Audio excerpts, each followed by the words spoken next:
আরে ছেলে পেলে প্রেম করার সময় বান্ধবী এমন একটা ডায়লগ মারিয়ে দেয়, বুঝছেন? এমন ডায়লগ, শোনো এই স্বপ্নপুরের আকাশ সাক্ষী, স্বপ্নপুরের বাতাস সাক্ষী, স্বপ্নপুরের ফুল ফল সাক্ষী, আমি তোমার তুমি আমার। মেয়ের অবস্থা শেষ। যুবকেরা ব্যস্ত কি নিয়ে? প্রেম প্রেম। এলাকার ছেলে মেয়ে প্রেম করে, জায়েজ না হারাম? আরো জোরে কন। বিবাহের আগে যুবক, গাইবান্দার যুবক শুনে যাও, বিয়ের আগে প্রেম ভালোবাসা করা জায়েজ নাই, হারাম। আরো জোরে কন, হারাম। কিন্তু আজকে তরুণ যুবকেরা পিকনিকের গাড়ি রেডি করে, ব্যানারে লেখা থাকে চলো না ঘুরে আসি, সুখের সফর স্বপ্নপুরী। বান্ধবী যার সাথে কলেজে পড়ে, স্কুলে পড়ে, ওর কাছে কল দেয়, কি দেয়?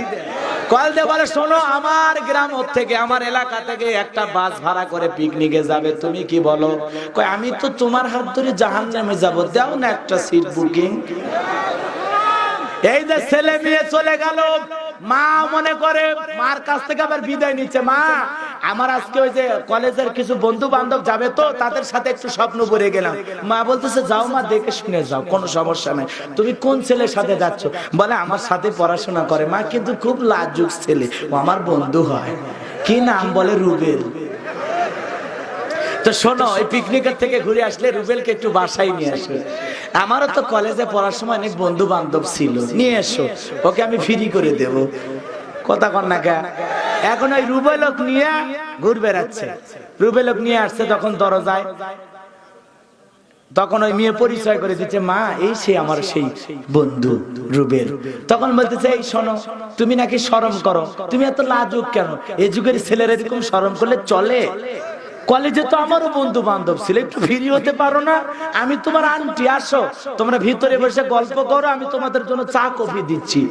এখন ওই যুবক যুবতী ছেলে মেয়ে ঘরে বসে কি তাহাজ্জুদ পড়ছে, নফল পড়ছে। কথা কন না কে? কথা কন না কে? ওরা কিসের গল্প করবি রে? ওই যে চলে গেল স্বপ্নপুর, মা ছেড়ে দিল, বাবা ছেড়ে দিল, অভিভাবক সারা বন্ধুর হাত দিয়ে 16-18 বছর বয়সে, এই বয়সটাই তো ভালো না খারাপ? জোরে কন। প্রেমের মরা জলে ডোবে না। ওরে বাবা, দেখছেন? ভালোই বোঝেন, এটা হলো প্রেম করার বয়স। যুবক যুবতী, এই যুবক যুবতী নষ্ট হয়ে যায় এই বয়সে। কথা কন। এখন এই যুবক যুবতী চলে গেল স্বপ্নপুর,